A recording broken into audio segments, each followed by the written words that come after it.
Hi, Cynthia. Thank you so much for coming in today. You know, it's such an honor to see you again. So can you tell me a little bit about how your week has gone? Oh, hello. Thank you so much for having me. Yeah.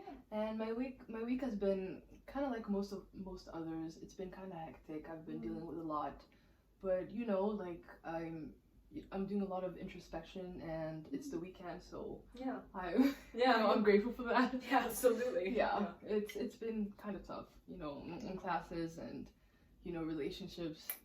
Yeah, yes, but I've reconnected with some friends from high school, which That's is awesome. crazy because it's been a long time. Right. But yeah, we talked a bit, and I tend to be really awkward on text message, but that wasn't the case this time, which was pleasantly surprising. Yeah, that's amazing. Yeah. Good job. I'm very happy for you. Thank you. So you mentioned something about relationships, and that just works out so much. I know I mentioned it in the past, in our past sessions. Yeah.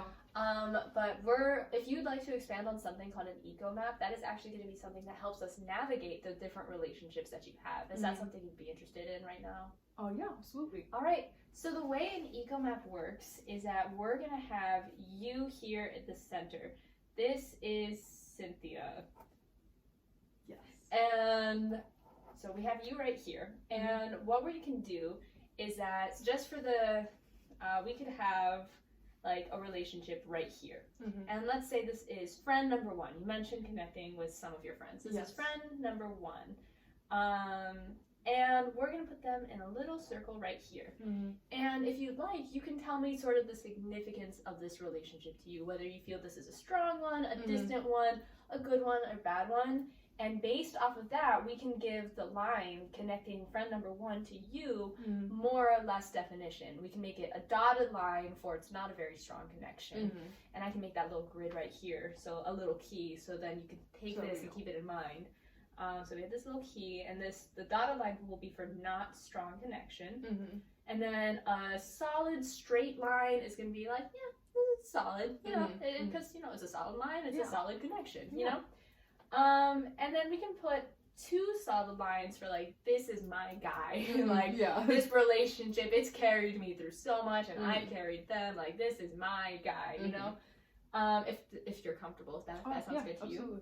Because feel free to say, I would actually prefer a squiggly line. I would actually prefer like a star-bangled line or something like that. If that's what you prefer, that is what we're going to put. This is your ecomap. Thank you. Yeah, of course. So this is going to be strong connection. And then for maybe connections that you have, but they're not necessarily the best ones you have, we can make that a little zigzag to kind of show the rocky relationship there, Yeah. That sounds good? You like that? Yeah, I like that. Okay. That's pretty accurate. Yeah. So if you'd like to, tell me about these friends that you're like connecting with again, I would love to hear more about them and the relationship that you have with them, and we could apply that to the ecomap. Yeah. So 2 of the people I talked to were some people that were actually really close to me in high school. These are girls that I grew up with, They know me really well. And I feel like I tend to do this thing where, once I leave, I'm really hard to like get a hold of, which is something that I want to change, because I want to show people that I care about them. But, it's difficult with, my schedule and everything. And, I feel like sometimes I might make people feel like, I'm neglecting them, but I really do like appreciate them and think about them very much. So I'm glad that I was able to talk to them this week. So, that to show them that, I care about you and I'm thinking about you still, even though, we're so far away from each other. Right. Especially being, an international student, it's kind of difficult to stay in touch with people that you care about. But yeah, I would put 2 lines. 2 lines. Yeah. All right. That's great to hear. 2 lines. So this is good and solid. Yeah. Another person that I talked to is someone that I actually used to live with, but our relationship is it was kind of strained because I left our housing situation on kind of bad terms. This is someone who I believe has wronged me, and I feel kind of proud of myself in the sense that like I let this go more than I thought I would, since at the time when a misunderstanding happened, I was really like deeply hurt, especially since this was someone who I was so close to, right? Because I wasn't gonna live with someone that I didn't like. But I kind of felt betrayed at the time. But as I've grown, as I've become more mature, I've decided that it's in the past, and we've talked, and honestly, the way it went is we kind of just glossed over it, like it didn't really happen. And honestly, it might not be the healthiest way to go about it, but for now, I think it's the way that works, because coming back to it so many years after it happened would not, it would not amount to much on both ends. Right. Yeah. Right. How many, and I'm sorry, if you could tell me, how many years did you live with this person? About 2 years. 2 years? Yeah, all right. A pretty long time. Right. And you said you knew them coming in, right? Yeah, like we had known each other for a while, like we went to middle school together, right. We've been really close. We were very similar, so, and I really love interacting with people, and this was someone that, I clicked with almost instantly, so, yeah, the strain that happened between us was it was pretty impactful on my life at the time. And honestly, it's kind of like one of those things where you're like, oh, I'm never gonna get through this. But it's been years, and I'm I'm a lot better. So that's amazing. Yeah, that's really good. I'm sorry. That sounds like it was still a hard time to go through. It was. Right? Thank you. Yeah. And so would you put this down? Would you want to put this down as maybe the zigzaggy line, or would you want it to be more the dotted line? I think the dotted line. All right. Yeah, for now. All right. So I'm gonna put them down here and in relation to here. So, if you wouldn't mind, could you tell me a bit about your family? How do they fit into your life? My family, I'm very close to my family. Those are the people that, I love the most, and that I believe love me the most also. But, with all families, there's obviously problems. Right. And although those are the people that I love the most, I feel also, usually parents tend to, hurt their kids the most, more than other people. And I would say my relationship with my parents is pretty good. It's definitely, I have many friends who have it a lot worse, and I could not imagine, living with a parent like that. But my parents are mostly supportive in what I do.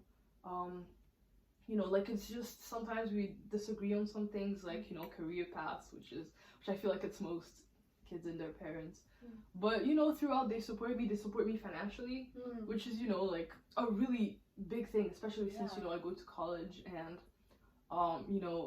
scholarships don't pay for much, but they support me financially. And although they might put some pressure on me, which I feel like is indicative of immigrant parents, but it's understandable, seeing as they struggled really hard to make it to where they are.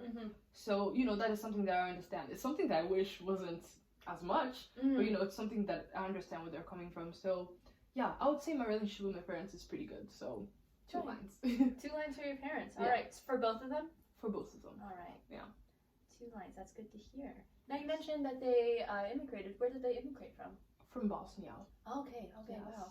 Yeah. What brought them over here? Wanting a better life. What usually brings people here. Yeah. The American dream, I guess. Right. Yeah. Have you ever gotten to visit before? I have. We tried to go back, every few years so that I don't forget.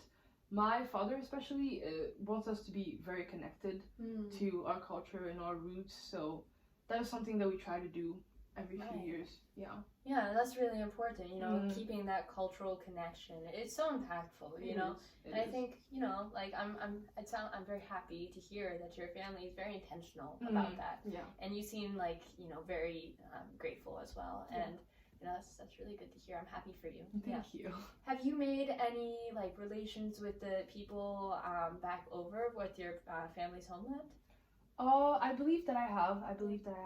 But sometimes when you when it's been a full year that you haven't gone back home, people change, relationship dynamics change, and absolutely. Yeah, new people come in, and sometimes when you go back, you feel kind of like an outsider in a sense. Right. But there's always people who make it feel like home for you, and that's something that doesn't change, especially since when you're in your home country, I feel like that's where you feel the most yourself, the most accepted, even though like when you haven't been there in a while, you feel kind of like, oh, I'm so different, but really in your being, you're you know, you're where you're supposed to be. So yeah, that's how I feel. That's good. Yeah. So, your parents, you mentioned something about how there's a little bit of a disagreement when it comes to, you know, your future plans, your goals, your major, and whatnot. Would you like to expand on that a little bit, or is there? Yeah, sure. Okay, I would like to. So my father especially worked really hard to, you know, he went to law school, he became a lawyer, he used his influence to, you know, get us all through college. And I have other passions. I'm an art major, and, you know, I would like to work in design, and, you know, sometimes there's not as many job opportunities as there would be for someone who does law. And I know that, you know, in himself, he really did want me to do law, since I feel like, you know, I love both my parents equally, but, you know, I'm most similar to my father, so, and he knows that too, which is why he kind of leaned towards me, you know, doing the same profession as him. But, you know, I'm also my own person, you know, and absolutely. There are things that I like that he doesn't like, and that's perfectly fine, you know. And although it is difficult for him to see, you know, to see me pursuing something that's so far apart from what he is, I know that he supports me, you know, and, you know, I can see that through his actions. There's this thing where, like, immigrant parents don't really, it's a thing, they don't really, like say what they feel. You kind of just have to, like, guess it through the way that they act. They don't really, like, tell you, oh, like, I feel proud of you because of this. They kind of just, like, you know, like, oh, buy yourself something nice. I don't know. Yeah. So, yeah, I think in that sense, like, we understand each other like that. Even though I know, like, there's been some arguments about, you know, him worrying. I think, you know, the basis of it is him worrying for me in my future, which, you know, I can understand and I can empathize towards. But I would also like him to, you know, let me make my own mistakes and let me find my own way. Right. Yeah. Who would you say, in terms of your relation with your art major, who would you say is the most supportive for that in your life? Definitely my mother. She's a free spirit. She's very much like, you know, follow what you want to do, because at the end of the day, you won't really want to do a job that you're not happy in. Right. And she's someone who has done a lot of self-discovery. She's done, you know, multiple jobs all around, and she's always played towards her strengths and the things that she loves. So she's very much towards, you know, follow your dreams. The only thing you have to do is, once you're there, is work really hard to achieve what you want to do. So she emphasizes more hard work and passion, you know, where my dad emphasizes practicality, which, you know, are both really good, you know, attributes. It's just that they're different, you know? Right. Yeah. Yeah.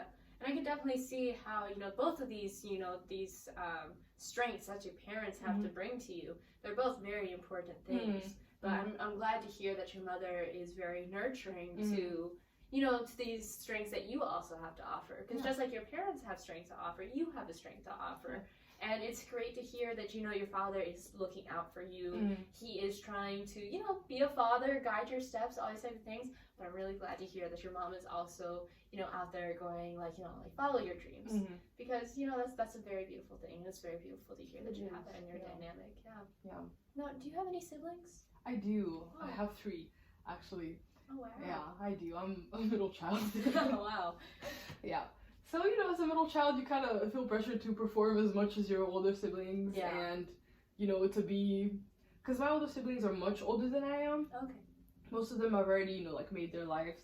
And mostly at home, it's been just me and my little brother. Because, you know, like, they don't live with us. Right. But, you know, I also feel the pressure to be kind of a role model towards my little brother. Which, you know, I really like, don't get me wrong. But it just feels like sometimes his problems become essentially my problems also. Oh, okay, I see. Yeah. And it can be kind of difficult to, you know, navigate my own life while all the while trying to help him navigate his also. And I think, you know, having left home has given me some time to really, like, discover myself and what you know, and what I want to do. And I think it's given him some time to, you know, like grow and be, you know, his own person too, which I like, which I really like. It was really stressful for me, like being apart. Yeah, because I was like, oh, you know, what is he gonna do? But then I realized that's not giving him enough credit, you know, like he's also an adult. Well, he's 17, but he's almost an adult. He's getting there. Yeah, you know, he's growing. You know, his teenage years soon to end. Yeah, just for a little bit of drama. True. So yeah, like letting him grow and letting him make his own mistakes and learn how to fix his own mistakes. I think, you know, that's very important for him, and it's important for me too. Yeah, and you know, as an older sibling, you know, you are not the eldest sibling, but as an older sibling, you know, that pressure and responsibility that you're talking about, it's so true. You know, like there's so many, you know, you have this person looking up to you, and you want to make sure that they're taken care of. You know, kind of similar how your father wants to make sure you're taken care of, you know? And so, you know, this is, I'm glad to hear that, like, you know, your brother is finding his place in the world, and that you've been the support for him, that he knows he can rely on. Like, it's beautiful to hear that he knows that he can rely on you. But I can't, that must have been really hard, you know, taking that step back, you know, and being like, you know, like, I need this, you need this. That must have been hard. Yeah, it took a really long time for me to, you know, stop calling every day. Yeah. But, you know, eventually, as the stress of my own life kind of took over, I, you know, took a step back a little bit. Right. And yeah, like I still check on him, obviously, because you know, I'll never stop caring about him. Yeah, of course. So, but you know, I've taken a step back. I'm letting him do his own thing, and I think it's working out for the both of us. So that's good. Yeah. Now, what about your older siblings? You know, you mentioned they're much older. Do they have a family of their own? Do you have any nieces, nephews? How are they? Not yet. They don't have kids of their own, but they both like work, and you know, they're both very admirable people in my opinion. You know, they work really hard, and you know, I feel like they're really intelligent people. And you know, growing up, we were really close. Honestly, like my oldest brother, I feel like I mirror a lot of my personality with his. You know, he told me most of the pop culture that I know. So yeah. And my older sister is, my parents worked a lot, so she kind of like took care of us. You know, she taught me how to cook, and, you know, she taught me how to deal with my own problems, sort of. And yeah, so, you know, love both of them dearly. Really good influence on me, I would say. Yeah. That's great. So it sounds like your sister is somebody, and of course your brother as well, but your sister seems like she's a very supportive person in your life, definitely. You know, and your brother also seems like very supportive, but in a different way. He seems like, and correct me if I'm wrong, but he seems like he's there for like he will, you know, you call him and tell him you're sad or something, and he'll make you laugh, you know. Definitely. Call your sister, tell her that you're sad, and she's gonna nurture you. Yeah, on how to not be sad. Yeah, and you know, both of those are sad, because you know, sometimes you need the jokes, and sometimes you need that structure that, you know, one of your siblings offer and the other one has to offer another one. And what I'm hearing is that your family has so many strengths, and it's so beautiful to hear that they're all like coming over to you and like playing into you. That's a beautiful thing to hear. I love hearing the strengths here, you know. But is there, and you know, this may be a little bit touchy, this may be hard, so if it's not something you feel comfortable answering, do not worry, we don't have to go into that. But is there a dynamic that you have that, you know, maybe like brings you some weight? Is it a little bit harder to deal with this relationship? Definitely. I mean, with one of my parents, they kind of have an idealized version of me, which sometimes I don't feel like I live up to, you know, and it's, you know, it's a lot of pressure trying to be, you know, like a perfect being, and it's also impossible. So yeah, it's definitely difficult sometimes, and there are times where we do have to talk, and I have to be like, you know, like I can't be the person you expect me to be. You know, this is who I am right now. And well, I feel like sometimes they don't really like see that, you know, they kind of just expect me to, you know, like be like straight and narrow and be exactly the person they want me to be. But you know, it doesn't work like that, because although I am their child, I'm also, you know, a person. So you're Cynthia. Yeah, and you know, Cynthia, you're somebody to be proud of, you know. Thank you. Yeah, of course, absolutely. Now, do you have what about your grandparents? Do you have any grandparents on your mother or father's side who are still like living? I have one grandparent living at the moment. For multiple reasons that I won't get into on the other side of my family. But yeah, I'm very close to my grandmother. She's